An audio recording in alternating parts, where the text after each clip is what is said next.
में सरकार बनती है ट्रिपल सी पे। जी हाँ, क्राइम, करप्शन और कम्युनिज्म। लेकिन तीनों जो है वो कहीं ना कहीं लापता है, क्योंकि बिहार में दिन दहाड़े हत्या होती है। एक जगह नहीं, कई जगह हत्या होती है, लेकिन नीतीश कुमार की प्रशासन और नीतीश कुमार खुद सोए रहते हैं। ये मामला जानीपुर का है, जहां आप अभियुक्त को देख सकते हैं जिसको गोली लगी है। ये सिर्फ इन्हें गोली नहीं लगी है, इनके भाई की हत्या कर दी गई है और इन्हें भी गोली मारी गई है। ये चश्मदीद गवाह हैं। जी हाँ, ये गवाह हैं उस भाई का जिसका हत्या हुआ है। इनसे बात करेंगे, जानेंगे कि क्या है पूरा मसला, क्या हुआ था उस दिन। उस दिन 8:30 बजे बेउड़ से वो लोग काट दिए थे। भैया का ममेरे साले हैं, वो काट दिए थे। काट तो चलती नहीं थी, पहली बार काट दिए थे। वो 2014 में थोड़ा बहुत वो लोग आए थे लड़ाई करने के लिए। वो लोग भी आए थे, उस समय भी गोली पिस्तौल लेकर कहीं आए थे। लेकिन उस समय हम लोग काफ़ी लोग थे तो गोली नहीं चला पाया था, उस समय असमर्थ था।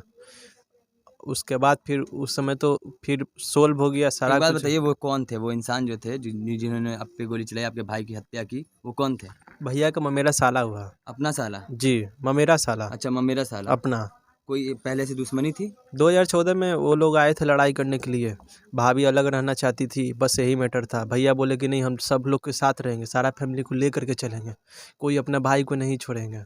वो अलग क्यों करवाना चाह रहे थे इनको?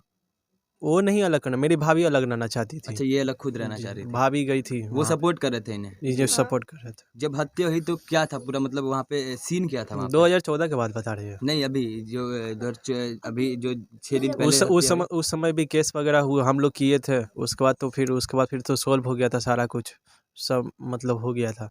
उसके बाद फिर हम लोग कल बारात में गए थे। कार्ड वो लोग नहीं देते थे लड़ाई के बाद, 2014 के बाद। उसके बाद पहली बार कार्ड दिए थे। 8:30 बजे हम लोग भैया सब्जी बेचते हैं, ऐसे ही दुकान करके सब्जी बेचते हैं। वहाँ से 8:30 बजे निकले बेउर से। भैया बोले कि हम ही को लेकर के जाते थे। भैया उनको गाड़ी चलाने नहीं आता था, कहीं भी जाते थे तो हम ही को लेकर के जाते थे। दानीपुर पहुँचे 9:30 बजे, 8:30 बजे निकले थे बेउर से। तो वहाँ पे भैया फ़ोन किए अपने साला को कि कहाँ हो, कहाँ हो।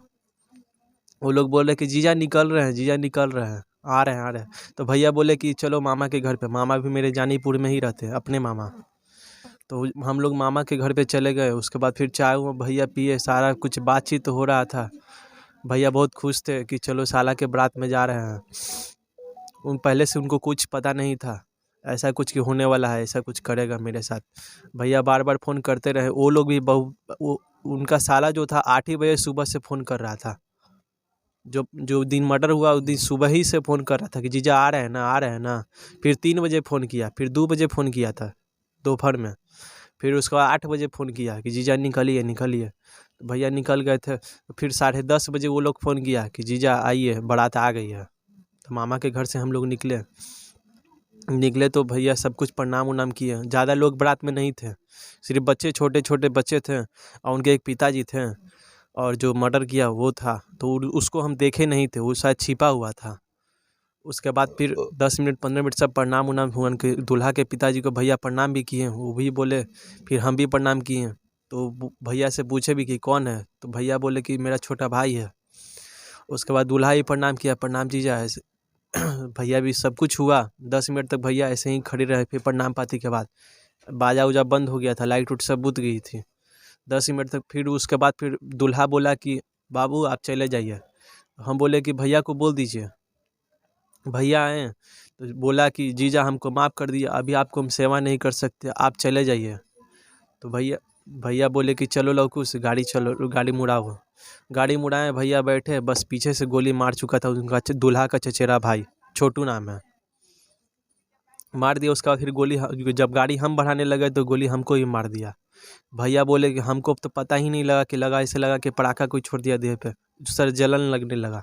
भैया को लेकिन पता हो गया कि गोली मारा है। भैया बोले कि भागाओ भगाओ, गाड़ी जल्दी बढ़ाओ बढ़ाओ बढ़ाओ लवकुश, मेरा लवकुश नाम हुआ। उसके बाद गाड़ी आगे बढ़ाएं, फिर भैया 300-400 मीटर आगे गाड़ी बढ़ा करके भैया ऐसे ऐसे करके गिरने लगे। तो भैया को हम बोले कि क्या हुआ भैया, ऐसे करके एक हाथ से ऐसे करके भैया को पकड़े हुए थे। फिर धीरे धीरे धीरे धीरे करके गाड़ी पकड़े, धीरे किए, फिर भी भैया गिर चुके थे। गाड़ी ऐसे करके फिर हम रोक करके भैया को फिर देखे सांस चल रहा है कि नहीं, तो सांस चल रही थी। फिर भैया को मामा को हम फ़ोन किए। मामा भी मेरे जानीपुर में जहाँ पे चाय पीने गए थे, मामा के घर पे गए थे। मामा आए, उसके बाद फिर एक ऑटो जा रही थी, तो ऑटो में भैया को ऑटो भी नहीं था, रेडी हो रहा था जाने के लिए। बोले कि नहीं ऐसे ही छोटा। हॉस्पिटल में वो जीवित थे? हॉस्पिटल में जीवित पहुँचे, सांस ले रहे थे। हॉस्पिटल में इसके बाद आपने पुलिस कंप्लेन किया? पुलिस आ चुकी थी हॉस्पिटल में। जब हम लोग पहुँचे तो पुलिस आ गई थी, बयान वगैरह सब कुछ देखे। भैया को देखा कि सांस भी चल रही है, फिर भी वो पुलिस भी देखते रही जब तक सांस नहीं टूटा, जब तक देखते रही। उसके बाद भैया 10 से 15 मिनट में भैया प्राण तोड़ दिए थे। तो प्रशासन ने उनसे बात की थी? नहीं। प्रशासन नहीं बात कर सकी थी। आपने देखा किसने गोली चलाया? गोली छोटू ने चला था। भैया से हमने पूछा था, वो जो ऑटो से जा रहे थे, जब हम लोड कर दिए ऑटो पे, तो भैया से हमने एक ही सवाल पूछा कि भैया कौन था, तो बोले कि मामा, छोटे वाला मामा के लड़का छोटू था। 6 दिन हो जाती है हत्या की, लेकिन प्रशासन के द्वारा कुछ नहीं किया जाता है। छोटे छोटे बच्चे हैं, 3 बच्चे हैं, बीवी है, माँ है और पिता है। परिवार में लगभग 7-8 लोग हैं, लेकिन इनको कौन देखेगा? सबसे बड़ी बात ये है कि घर के सबसे बड़े बेटे की हत्या हो जाती है, और हत्या के बाद प्रशासन जो है वो चुप्पी साधे हुए है। क्यों? क्योंकि आज 6 दिन हो गए हैं। 6 दिन तक जो एसआई है, जो केस के आईओ हैं, वो अभी तक छुट्टी पे हैं, और छुट्टी पे होने के बावजूद उनके साथ मतलब इन परिवार के साथ कोई सहानुभूति नहीं है। पिता उनसे बात करेंगे, जानेंगे। हत्या हो गई है जी, क्या कहेंगे? सरकार से क्या मांगते हैं आप? सरकार तो एक फांसी दिया जाए। फांसी चाहिए? या हम्म? किसके द्वारा? आप बता सकते हैं कि पहले जो 2014 में, क्योंकि आपको ज़्यादा अनुमान होगा कि 2014 में दुश्मनी हुई आपसे, क्यों हुई थी? 12 बजे रात को कनिए तो बनाए कमारी तोड़ तार कर पीटे, गाड़ी कर पा रहा इनके औरत के लिए, जब उठा के ऐसे वैसे कर रहे थे। तो उसके बाद लेकिन 2-4 गो बोला करके उसके बाद मारपीट दोनों पट्टी हुआ था, खाली मारे पीट हुआ था, और कुछ न हुआ था। मांग क्या करते हैं सरकार से आप? हम फांसी चाहिए सर, हम कुछ नहीं, ना मेरा बेटा चल गया, कुछ ना चाहिए उससे, सरकार से मत कुछ दे, बाकी उसको एकदम मौत चाहिए, मौत के बदला मौत चाहिए, और कुछ ना चाहिए। उसको बच्चा रो रहा है, बेटी रो रहा है। हम कल, मेरा एक बेटी है, शादी की उसको सपना था, बहन के शादी करें, भाई की शादी करेंगे। वो मेरे मांझिल बेटा है, दोनों कमजोर है, दिल के उतना काम करना पता है। भैया पर घर था, उसी बड़े बेटा पर मेरा घर था। बड़ी सपना कर रही थी बहन के हम शादी करेंगे। 18 साल का मेरा बच्ची है, इका मेरा बच्ची है। बहुत सपना था, उसको शादी खुश था, कह रहा था कि लड़का देखे जाएंगे, बहन की साथ शादी कौन करेगा? मेरा बेटी की शादी ये सबके कौन देखेगा? बस उसको मौत चाहिए। अभी मेरा संतोष बेटा, मेरा बेटा की मंजिला के संतोष नाम है, उसको मारने के आया था कि मुन्ना और संतोष के दोनों के मार देंगे। लौकुश के नहीं जाता था, वो तो बाइक लेके गया था जाना, तो तीनों बेटा के अभी सके, 2 उसको बेटा है, मार सकता है। जब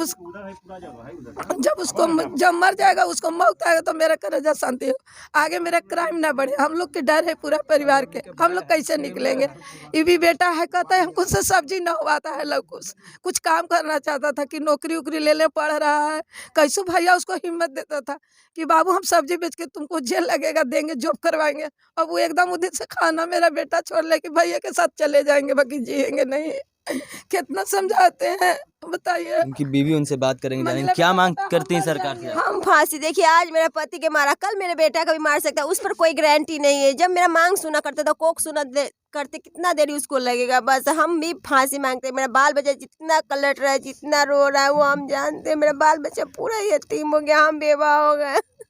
एक बात बताइए, 2014 में आपके ममेरे भाई थे वो, हाँ, किस बात की उनसे दुश्मनी थी? अरे देखिए, लड़ाई जरा किसके घर में नहीं होता। चलिए वो आए, मेरा ही घर सपोर्ट के लिए आए, तो सपोर्ट करके तो सपोर्ट उजाड़ दिए ना। आज सपोर्ट की हम जानते हैं, लेकिन मेरा ही घर ना आज उजाड़ दिया। अलग रहते थे, 4 साल से खुश थे हम लोग, वो लोग सब जानता था, ऐसा नहीं था कि लोग ने, लेकिन आज मेरा घर उजाड़ दिया ना, मेरा 3 बाल बच्चे के यतीम कर दिया ना।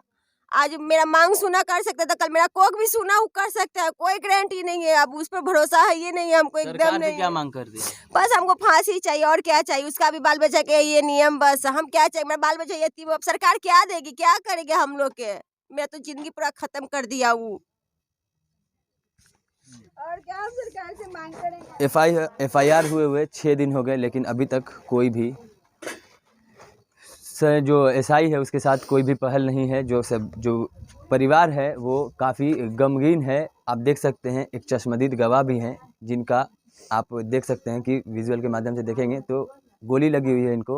और ये इनकी हिफाजत कौन करेगा, सबसे बड़ी बात है, क्योंकि बिहार में अपराधी इतने बढ़ गए हैं कि कहीं भी अपराध को अंजाम दे देते हैं, लेकिन इनका हिफाजत सबसे बड़ी बात है। नीतीश कुमार की आप खुद इनकी हिफाजत करेंगे? क्या उनका प्रशासन इतना कमज़ोर हो गया है? क्या प्रशासनिक बल इतना कमज़ोर है कि दिन दहाड़े हत्या हो जाती है और एक चश्मदीद गवाह होने के बावजूद भी अभी तक अपराधी को पकड़ा नहीं जाता है? और भी क्या कुछ कह रहे थे यहाँ लोग, आपने सुना। ऐसी तमाम अपडेट्स खबरों के लिए जुड़े रहना चैनल के साथ। तब तक के लिए धन्यवाद।